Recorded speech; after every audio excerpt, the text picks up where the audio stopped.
মানুষের সৃজনশীল কল্পনা এখানে হয়ে ওঠে আরও মোহনীয়। শিল্পীর সুনিপুণ ছোঁয়ায় যেন সোনার অলঙ্কার হয়ে ওঠে সূর্যের প্রথম আলোকচ্ছটা। সোনা তুলনাবিহীন এক ধাতু, সুপ্রাচীনকাল থেকেই সবচেয়ে আকাঙ্ক্ষিত। বহু শতাব্দী ধরে বিশ্ব অর্থনীতির মূল নির্ধারক হয়ে আছে এই বহু মূল্যবান ধাতু। জাতি, ধর্ম, বর্ণ, সংস্কৃতি আদিকাল থেকে বর্তমান সোনার আবেদন সার্বজনীন।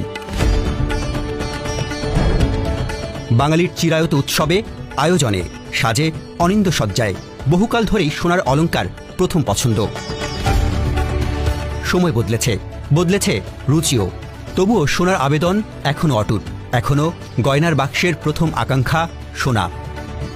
আসলে গোল্ড হচ্ছে নারীর সৌন্দর্য, আলাদাভাবে একটা আকর্ষণ বাড়ায় দেয় গোল্ডে। এই ক্ষেত্রে থেকে গোল্ডটা ছোটবেলা থেকেই পছন্দ। আরেকটা বিশেষ কারণ হচ্ছে এটা হচ্ছে একটা সম্পত্তি, ঠিক আছে? এই সম্পদটা আপনি রাখেন, আপনি দেখেন কন্টিনিউয়াসলি। আমি যখন খুব ছোট ছিলাম তখন আমি দেখেছি 10,000 টাকা ভরি, 11,000 টাকা ভরি, কিন্তু এখন কিন্তু কিনতে গেলে 1 লাখ টাকার ঊর্ধ্বে ভরি। আমার তার মানে এটা কিন্তু আমি সম্পদ হিসেবে অর্জন করতে পারতেছি, আমি রাখতে পারতেছি ঘরে।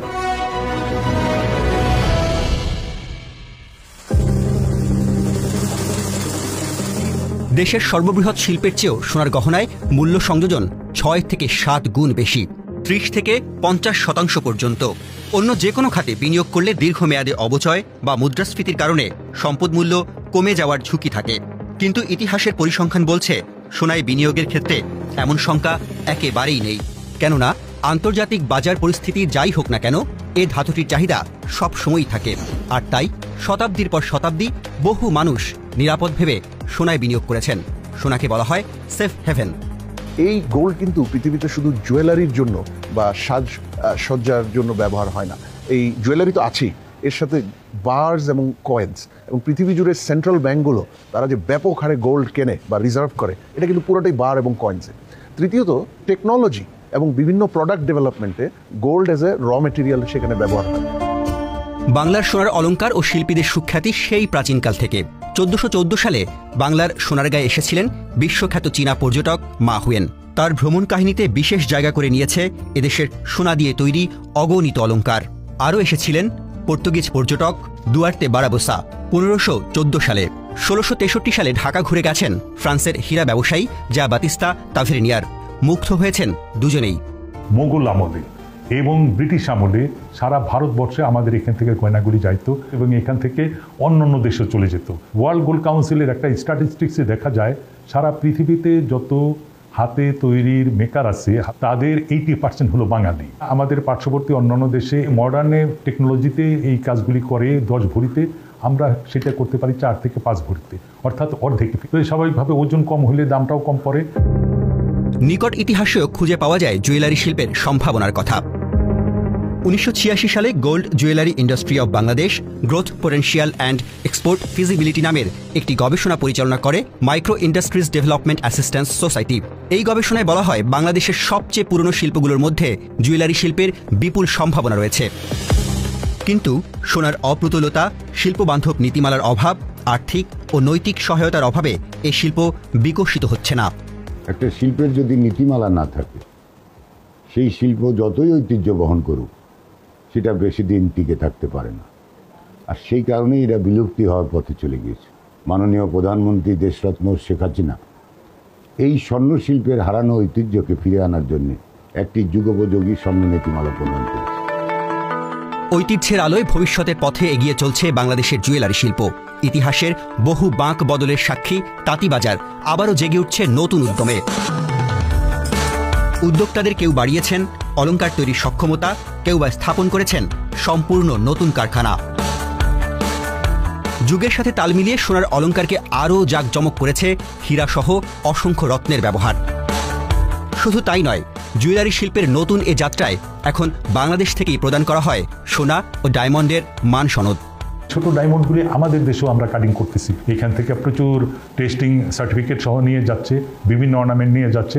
আমরা এই ডোমেস্টিক মার্কেটেও যদি এই ডায়মন্ডগুলিকে দিতে পারি, তাহলে বিদেশে যে সমস্ত আসে অর্নামেন্টগুলি, তাহলে ফরেন কারেন্সি আমাদের চলে গেল না। আমাদের এই তাঁতিবাজার বেশ কয়েকটি নতুন ফ্যাক্টরি চালু করতে যাচ্ছে, অর্থাৎ বাংলাদেশের অর্নামেন্টস এখন বাংলাদেশেই তৈরি হবে এবং আমাদের দেশের চাহিদা পূরণ করে এটা আমরা বিদেশে রপ্তানি করব। বর্তমানে দেশ জুড়ে জুয়েলারি প্রতিষ্ঠান আছে প্রায় 40,000। প্রত্যক্ষ ও পরোক্ষভাবে এই শিল্পের সাথে জড়িত প্রায় 20 লাখ মানুষ। বাজার গবেষণা প্রতিষ্ঠান QY রিসার্চের তথ্য বলছে 2022 সালে বাংলাদেশে 285 কোটি 40 লাখ ডলারের সোনার অলংকার, সোনার বার ও রূপার গহনা বিক্রি হয়েছে।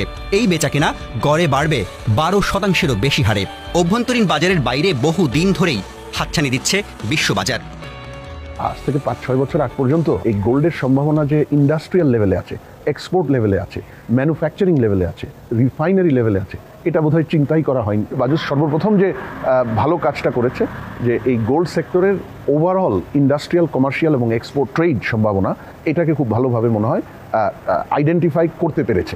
ইন্ডিয়া প্রায় 19-20 সালের মধ্যেই প্রায় $20 বিলিয়ন কাছাকাছি এক্সপোর্ট করেছে। ওয়ার্ল্ড ট্রেডের প্রায় 2.5% গোল্ডের ট্রেড। বাংলাদেশের যে কনজিউমার হ্যাবিট, মানুষের যে প্রেফারেন্স, সেটাকে চিন্তা করে এখানে কিন্তু একটা ব্যাপক ডোমেস্টিক মার্কেটও আছে। এই সবগুলো মিলিয়ে এটা নিশ্চিতভাবে বলা যায় যে এটার সম্ভাবনা ব্যাপক।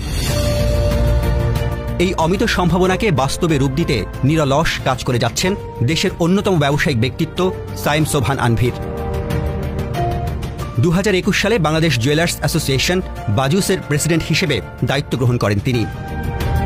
জুয়েলারি শিল্পের টেকসই উন্নয়নে হাতে নিয়েছেন 5 বছরের রোডম্যাপ। প্রতিষ্ঠিত হয়েছে বাজুস ইনস্টিটিউট।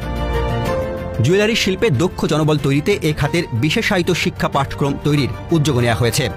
এই ইনস্টিটিউট নিয়ে আমার অনেক বড় স্বপ্ন ভাই। আমাদের চারুকলা মাইন্ড ব্লোয়িং ডিজাইন করে এরা। এদেরকে যদি আমরা ইনসেন্টিভ দিয়ে যদি বলি ভাই তোমরা ডিজাইন করে তোমরা ফ্রিল্যান্স জমা দাও, যারা জুয়েলারি ইন্ডাস্ট্রি করবে ডিজাইন থেকে পিক করবে। এই সাবকনে কিন্তু সবচেয়ে বেশি গোল্ড চলে। ইন্ডিয়া, পাকিস্তান, বাংলাদেশ, চায়না এই সব জায়গায় কিন্তু সবচেয়ে বেশি গোল্ড চলে কিন্তু জুয়েলারি বেসিক্যালি। আমরা যদি এই মার্কেটে ট্যাপ না করি, আমাদের যে বোকা কেউ নাই। আর আমাদের সবচেয়ে বড় অ্যাডভান্টেজ হলো আমাদের ওয়ার্কার কিন্তু ফরেন মার্কেট ডোমিনেট করতেছে। এইটাই আমাদের অ্যাডভান্টেজ নিতে হবে।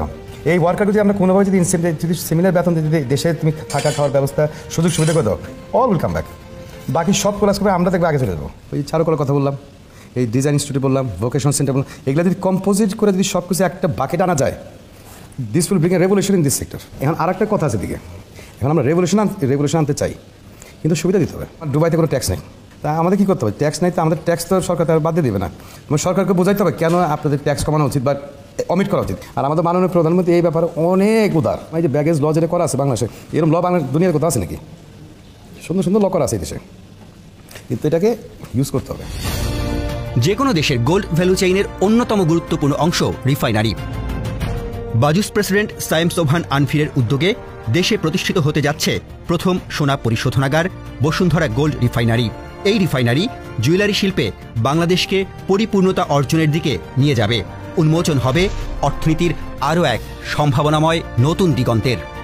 আমার যে জুয়েলারি ইন্ডাস্ট্রিটা প্রায় 12,000 ভরি আমরা প্রোডাকশন করবো। 6,000 ওয়ার্কার কিন্তু কাজ করবে ইনিশিয়ালি। 5 বছর যে রোড ম্যাপ করেছে প্রায় 30,000 ভরি পর্যন্ত বানাবো। তো তোমাদের 30-40,000 লোক আমার ইন্ডাস্ট্রিতে কাজ করবে। আমার মতন যদি আরও 10টায় উদ্যোক্তা আসে, এই ইন্ডাস্ট্রি ফ্লারিশ করবে। And this will overtake any other industry in this country. এখন সব জায়গায় কোনো কিছু কিনতে গেলে মেড ইন চায়না দেখা যায়। এখন কিন্তু জায়গায় জায়গায় মেড ইন বাংলাদেশ দেখা যায়, কিন্তু অ্যাটলিস্ট গার্মেন্টস সেক্টর দেখা যায়। আমি চাই জুয়েলারি সেক্টরে আমাদের নামটা থাকুক। এইটা করার জন্য যা যা করা দরকার, যারা যারা ফেস করা দরকার, যেই জায়গা যা দরকার তাই করবো। বাংলাদেশ কাউন্ট করা শুরু করছে দুনিয়া। Bangladesh is not back bencher anymore, Bangladesh is কোনো রান দ্য শো। অর্থাৎ ভবিষ্যতে সোনার পরিচয়ই বিশ্বজুড়ে পরিচিত হতে যাচ্ছে আমাদের সোনার বাংলাদেশ। অলংকারের বিশ্ববাজারে গর্বিত উচ্চারণ হতে যাচ্ছে মেড ইন বাংলাদেশ।